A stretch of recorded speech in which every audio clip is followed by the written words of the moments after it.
The Night King thought choking Arya would be effective, but what he didn't know is that Gendry taught her how to handle a good choke the night before. Oi, oi. So we obviously have just seen, as most of you out there have just seen, the long night, of course, the battle for Winterfell, season 8, episode 3 of the once amazing show Game of Thrones. I have to say, right, I was so disappointed with the ending of the show. I thought they could have made it so much deeper, and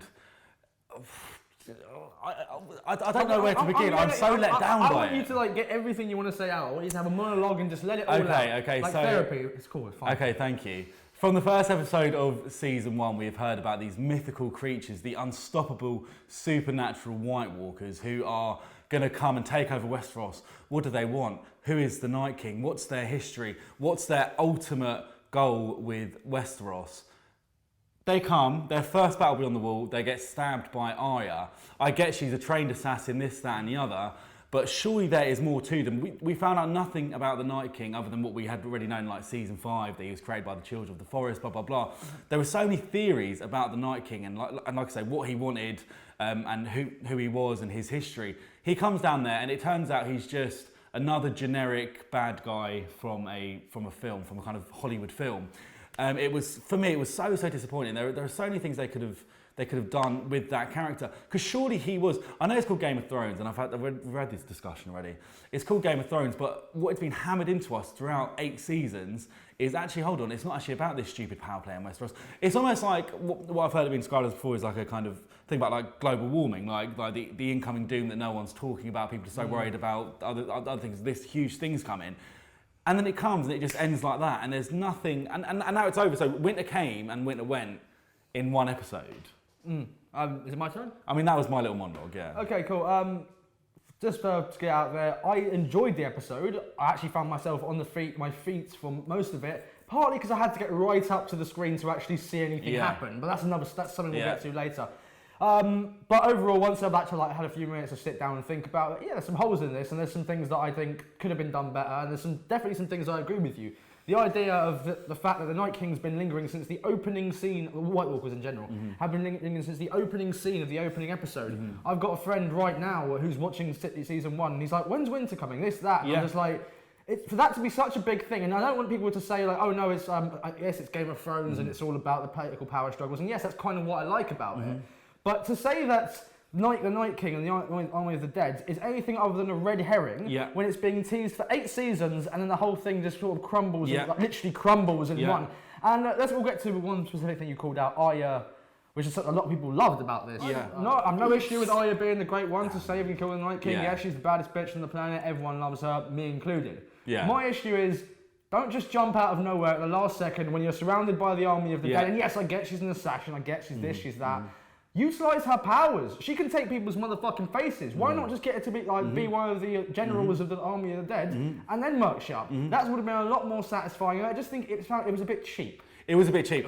And a thing that I've mentioned now, so I know this is getting pretty kind of a bit much, right? Like a bit much into the detail. And I know it's a bloody television show, Mike, right? But no one knows who Mike is. But right, but Arya's 18 in the show. Yeah.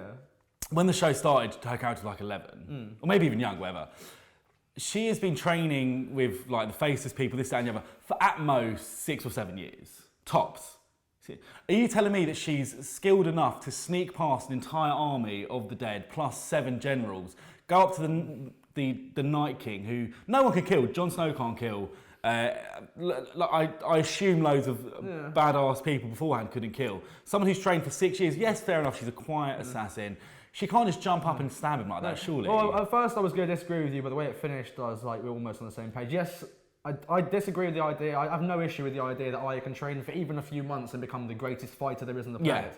I don't buy that she's skillful and sleek enough to come out of nowhere. We don't know if he jumped out a tree. How the fuck? We don't know shit. I jumped up on theirs. It's a little bit insulting to the viewer. It is, thank you. And it's a little bit anticlimactic. That being said, let's go back to another issue another issue in the series show. Sorry, that you had a bit of a problem with the actual battle itself, which a lot of people love. I'm sort of in the middle about it. What do you think, Barrett? I thought, I mean, you alluded to it there, it was too bloody dark. Like, I don't care what people say about it was meant to be like that because it's meant to be confusing for the viewers, it was for the people participating in the battle, this, that, and the other. I genuinely think this is not a conspiracy theory.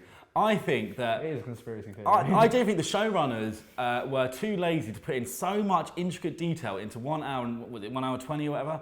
1 hour and 20 running time to include every little detail of the battle. Let's look at the Battle of the Bastards, right? They are capable of doing that because that was, some of the shots there were unbelievable. All the details from the arrows coming in and landing to a POV shot with John fighting and smashing people off their horses to the bodies literally piling up and the horror of when the Bolton army were closing in on them. That was, and you're scared, you're terrified, you see the tactics at work.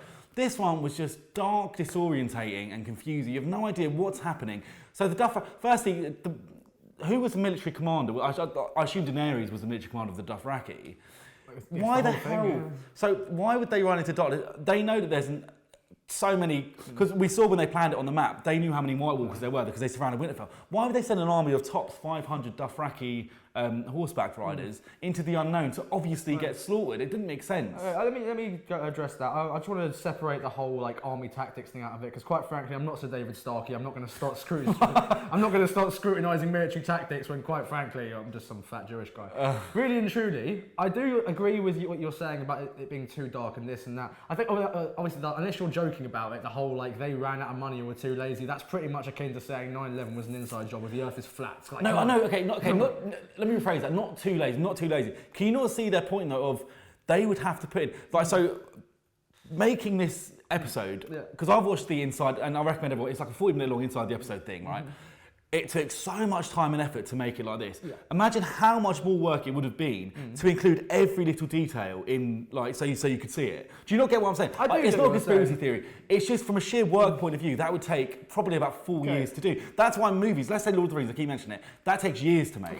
They do not have years on this one episode. So it probably was to save time. That's not a conspiracy, that's just logical. It kind of is a conspiracy. How is that a conspiracy? They have to save time. No, but they have to save time. It's one episode out of a series. It took 2 years to make this whole series, 6 episodes. They can't spend 4 years on one episode. So it is a time thing, surely. Quite possibly. Either way, I'm going to go back to what I think actually happened here and why they did it. It's entirely intentional, entirely stylistic. I think one thing that they've realised is after 8 seasons of castle battles with a lot of swords and this and that, if you're going to have something as different as an army of essentially zombies, you need to make it chaotic, you need to make it suffocating, you need to make it claustrophobic, agoraphobic at times. You need to, I can see the cameraman agreeing, but I do have an issue with this at the end of the day, okay?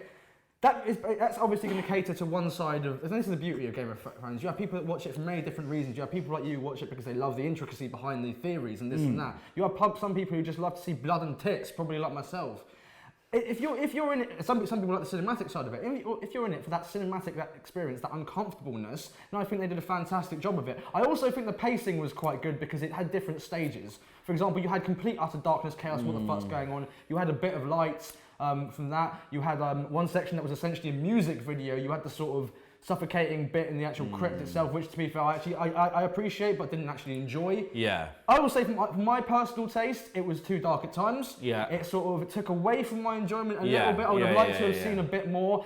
I had certain characters that I thought were dead at first. Turns out they were perfectly fine. Yeah. So now we move on to another section. Yeah. So this is probably one of the bigger issues I have with it. The whole last episode, we kind of all let it slide because we thought it's very, very peaceful. It's nice, if anything. Yeah, I enjoyed it. You know, sat by the fireplace and also ending character arcs, basically. Yeah. Because we thought it's the calm before the storm. Literally, I know it's a cliche, but literally the calm before the storm. That's what we and so if you guys watch our last one of these, we say, you know, people are going to die, this, that, and the other.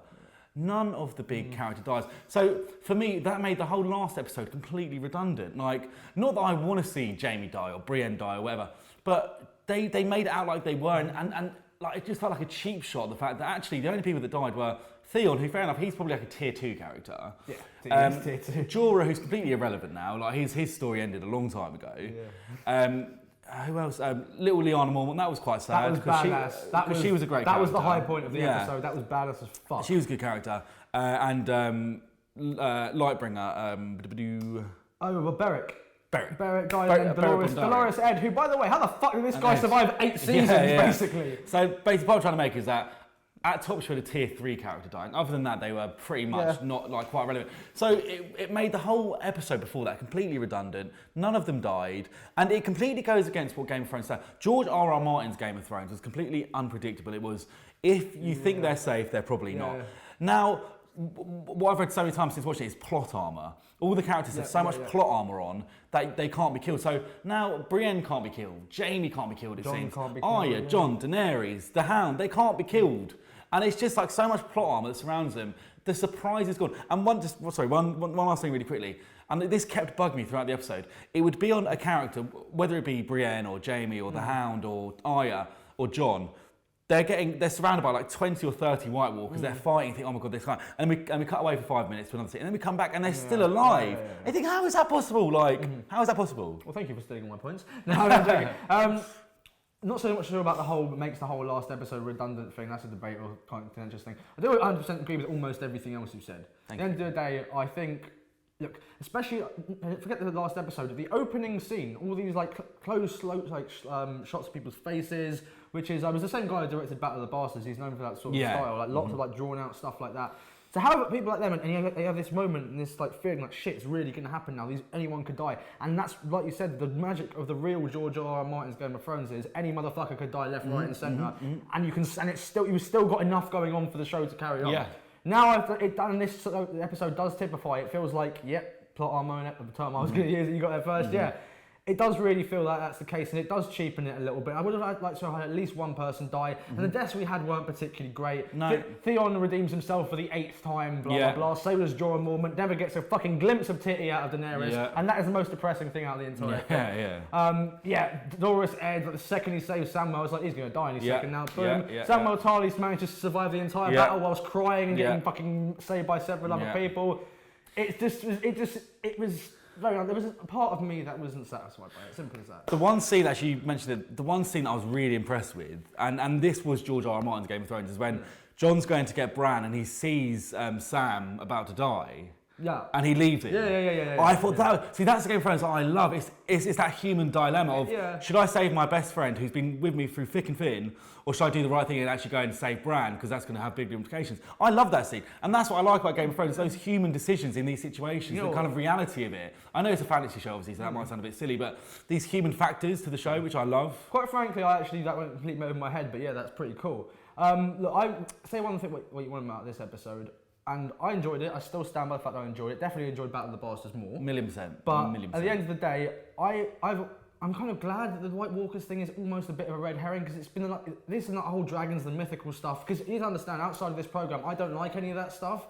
So it's really been the least endearing part of it for me. Now we have, and the problem is there's pressure right now. We have 3 episodes of the real battle to actually get between humans, the real power struggle.